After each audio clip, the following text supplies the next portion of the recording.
Bienvenue à toutes et à tous, je suis Marius, j'espère que vous allez bien. Les gars, je vous l'avais dit qu'on aurait encore une dinguerie, n'est-ce pas? Et clairement, ce n'est pas prêt de s'arrêter, ça va continuer encore et encore, et j'ai super hâte de découvrir la suite. On mange bien en ce moment les amis, on se régale. Pourvu que ça continue, vous allez me dire, mais franchement, moi, là je suis en extase, littéralement. Enfin, avant de parler du chapitre, un mot sur la première page, bien évidemment. Il s'agit de la suite des mini-aventures du Germa. Les enfants Vismok sont parvenus à quitter Volcake Island. Et il ne faut pas oublier que certains scientifiques fous les accompagnent. Caesar Claude. Mais pour le coup, je vais pas vous mentir, je suis très intrigué de voir les interactions entre lui et Judge. Je me demande s'ils vont à nouveau travailler ensemble. Parce que, très honnêtement, comme ils ont travaillé ensemble par le passé, je me pose la question et je pense que c'est une possibilité. Alors, ils vont peut-être se battre un peu au début, je sais pas, whatever, mais je pense qu'il y a moyen qu'ils retravaillent ensemble. Même si je déteste les deux personnages, je suis intrigué de voir ça. Bon, maintenant, nous allons parler du chapitre. Le chapitre commence avec Chaka et les Mugiwara. Chaka dit qu'une machine datant du siècle oublié a été déterrée dans un certain lieu et qu'elle serait liée à l'ancien royaume. Quel est donc ce fameux lieu? Le connaît-on? C'est intriguant.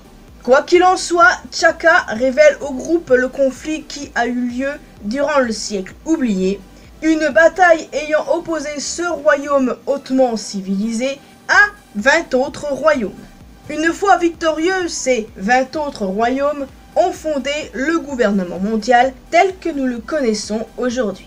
Ils ont ensuite effacé toute trace de l'existence de ce royaume et tous ceux qui apprennent cette histoire sont bien évidemment éliminés.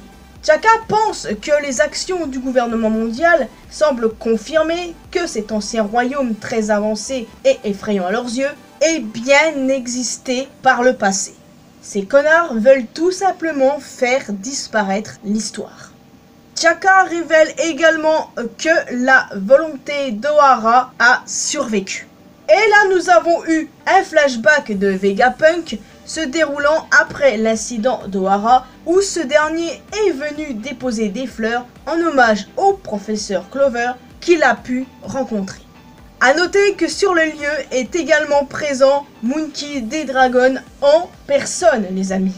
A l'époque, ce dernier était le commandant de l'armée de la liberté avant de fonder l'armée révolutionnaire avec Ivankov et Kuma.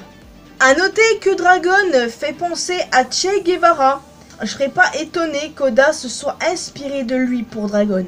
Non, parce que quand tu regardes Dragon là, il fait penser à Che Guevara, très clairement.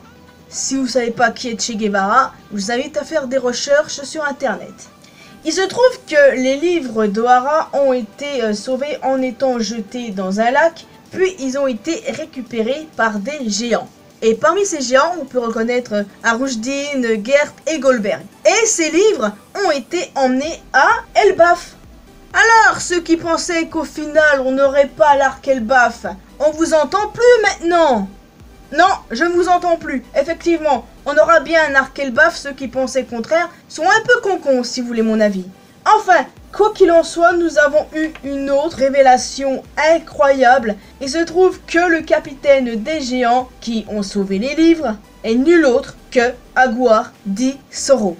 Incroyable. Quand j'y pense, tous les indices étaient là, devant nous, depuis le début. Non mais les gars, quand on y réfléchit bien, ça a été teasé depuis le début, quand Aokiji a utilisé son attaque Ice Time Capsule. Donc, une capsule temporelle censée protéger ce qu'elle contient. Et ici, c'était Soro. Incroyable. Il a donc survécu par cryogénisation. Rien d'illogique quand il réfléchit. Et c'est drôle les gars parce que j'avais envie de faire une vidéo sur Soro, mais j'hésitais parce que certaines personnes ont forcément fait cette théorie et moi j'avais dans l'idée d'en parler. Enfin, quoi qu'il en soit, c'est vraiment une dinguerie. Mais j'en entends encore dire, mais Oda il tue jamais personne, c'est nul. Ta gueule Jean-Kévin, ce n'est pas le moment. En tout cas, j'adore les expressions faciales de Robin, je l'aime trop. Ses retrouvailles avec Saul seront très émouvantes, c'est certain. D'ailleurs, on dit Soro ou Saul. Bon, j'avoue que là, j'hésite un peu, donc je l'appelle un petit peu des deux. Donc voilà, ces retrouvailles, je les attends avec impatience. D'ailleurs, est-ce que Saul, Soro, est l'homme à la marque de feu que Kid a mentionné? Bah très probablement parce que lorsqu'il a été mentionné, Robin a eu une réaction intriguée. De plus, Saul a forcément des brûlures dues au feu sur O'Hara. Pour moi, ça se tient. En tout cas, c'est vraiment incroyable. J'ai hâte de revoir ce personnage et ses retrouvailles avec Robin. Est-ce qu'il a à nous apprendre?